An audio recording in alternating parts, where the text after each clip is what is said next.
Hey everybody, Tony here from Boost to Hit. So today I wanted to talk about Cryx. There's a lot of information out there about Cryx, and originally I wanted to talk about all the new Necrofactorium stuff that's coming out. But the reality is been a big shift in the Cryx background, right? A lot of new stuff has developed with new Lich Lords, a whole new hierarchy, and kind of what Cryx is getting into, even before we talk about Necrofactorium. So I thought today's episode would be really good just to kind of go over more of the Cryx background, where they were, how they developed through the Orgoth and initial Orgoth invasions, what the new structure is for the Lich Lords, and kind of what some of the recent events mean for Cryx. So with that being said, let's dig in. All right, everyone. So to talk about Cryx, we really need to first talk about Toruk, the Dragon Father. Cryx is also known as the Nightmare Empire, and before that was created, we need to go back probably about 6,000 or 7,000 years ago, to when Toruk first roamed the world. He had been around for a very, very long time beforehand, and probably around 5,500 BR, before the rebellion, Toruk got lonely. So he decided to take his Athonk, which is his heartstone, and cut pieces off of it in order to make children. He made a handful of children. We can talk more about that in another episode.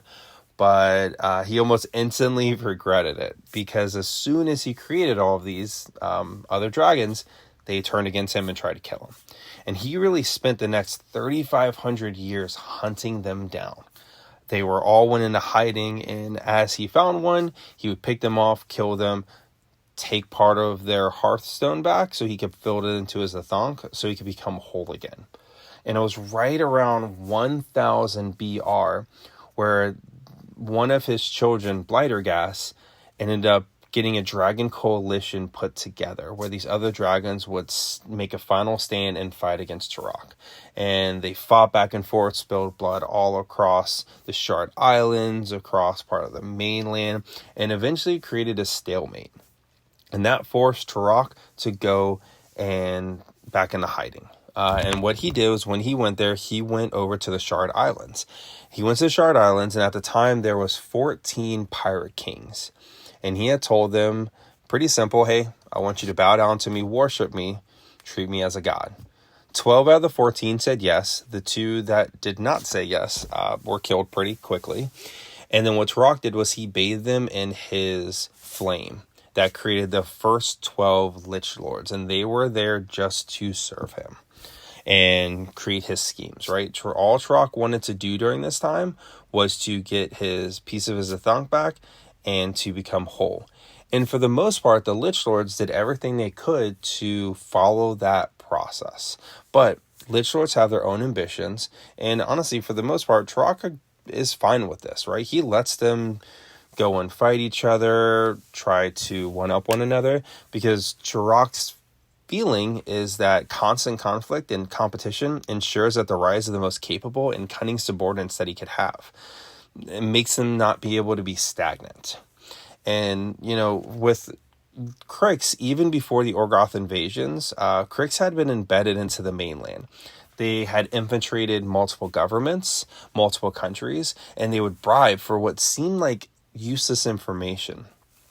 But what people didn't realize is this information ended up being extremely valuable to Cryx, because they could find out troop movements during peacetime and acquisitions of supplies that could help determine how likely a nation was prepared for war, or potentially when a war was going to start. And this is extremely important to Cryx even nowadays, because after a war, after a battle, Cryx would take everything from this battlefield, right? They would take body parts so they could create new thralls, metal and warjack points to create their own warjacks. Even the stone and soil is extremely important to Cryx. And the reason is because as blood, anguish, suffering, all of that bleeds out into the soil, it corrupts the soil and creates necrotite. And this necrotite is used to power warjacks in the Nightmare Empire, as well as powering their warcaster armor. They use it for a bunch of other things as well, powering their Necrofactoriums, which is their giant workshops where they create thralls and warjacks. So necrotite is extremely valuable to them. So when you look at Cryx, you think a lot about how they create their thralls. And there was a Lich Lord called Thassalina. Thassalina went to the Mordic necromancy and was able to decipher it to find out the runes that they utilized to animate the dead.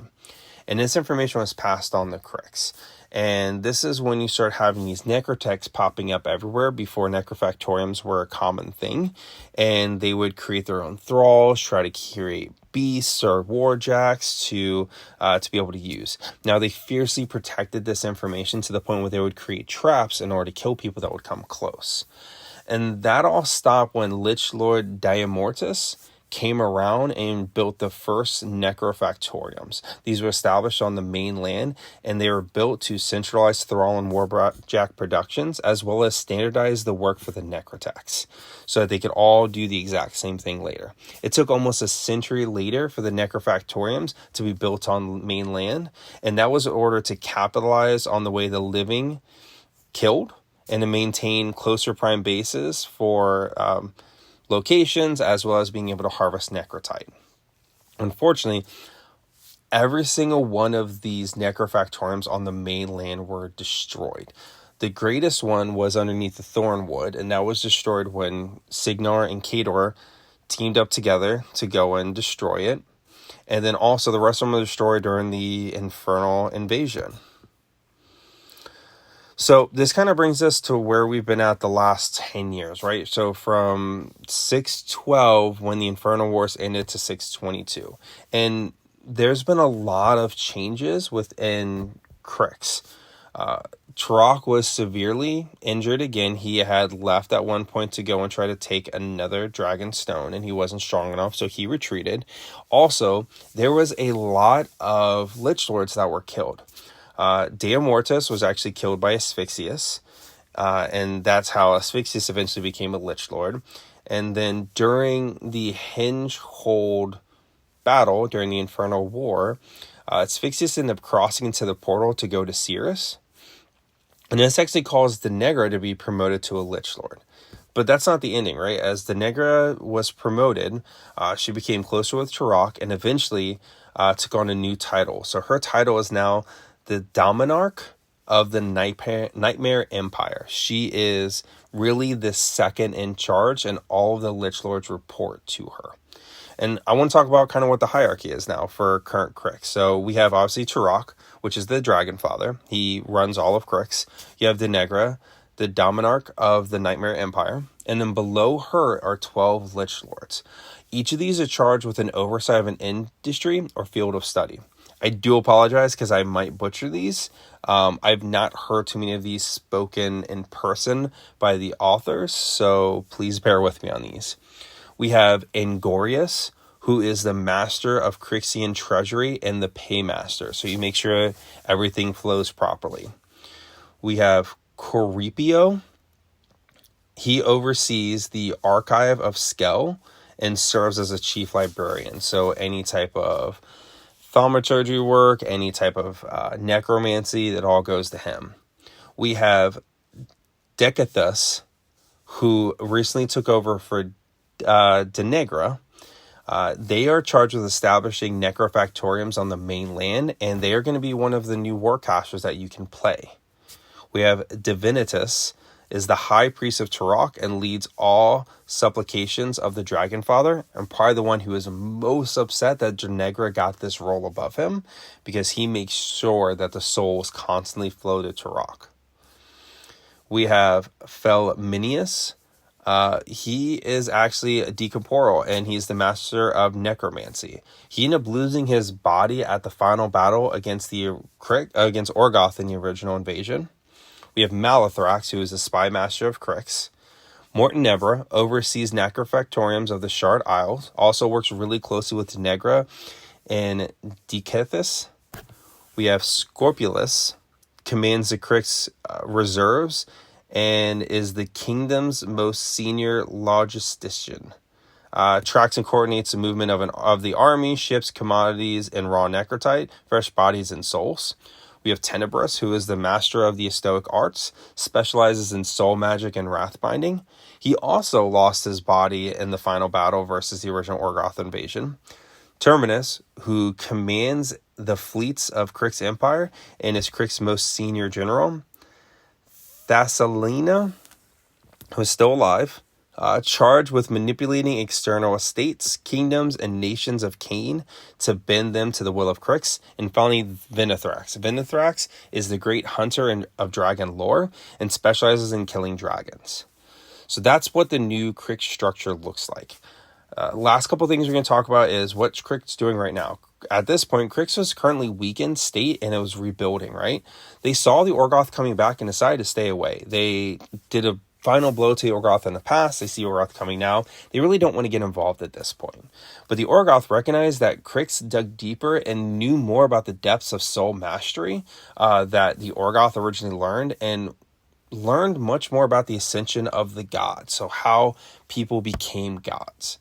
And what Orgoth did was they came to Cryx asking for the knowledge, and in return they would offer the Athonk of Blightergas, one of the great sons of Toruk. And Blightergas used to watch Toruk to see when he would take flight to leave his island. They were able to give that Hearthstone to them, and it not only helped greatly heal Toruk, but also made him more powerful than he had ever been before, because Blightergas was one of the biggest Athonks that they had. He is significantly stronger now. And now they're looking to go to the mainland again, and they're going to help their new allies in Orgoth. And I think this really opens up a lot to the future, right? Last couple wars we've seen, it's really been, even in the past books, it was everyone against everybody else. Then we had all of the Iron Kingdoms versus the Infernals. This time we have the Orgoth coming, and then Cryx is teaming up with them. And this is really impactful because during the Infernal invasions, Cryx did a lot to help support the mainland. And if Cryx wasn't with them, I think there was a significantly better chance that Emerald would have fallen to the Infernal invasion. With Cryx helping the Orgoth, that is just really bad news. And the reason why is because they're soul tithing there, but they're not stealing as many of the souls as the original Orgoth invasion wanted, right?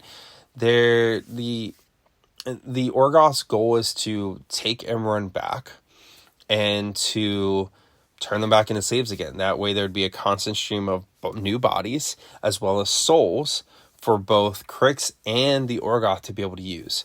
Now also, Cryx likes to backstab people, so there is going to be a chance in the future where Cryx will turn against them. Denegra is an extremely cunning and manipulative individual. She has risen through the ranks very aggressively. She's probably one of the fastest growing to a Lich Lord, let alone being the second in charge of all of Cryx. And she really has Toruk's ear, so the Dragon Father is going to listen to her. I'm really excited to see kind of where this story goes. I hope we see a lot happening. There is a new fluff that is out, and I don't have the name of it right now. I'm trying to find it. And that is going to be more about Cryx and what is going on. And it is called Waking the Dead. So I haven't read that part yet. But yeah, I really hope you all enjoy this. Next time we are going to be exploring more on the Necrofactorium, which I hope to get out in the next couple weeks. Anyways, thank you all so much for listening. Have a good one.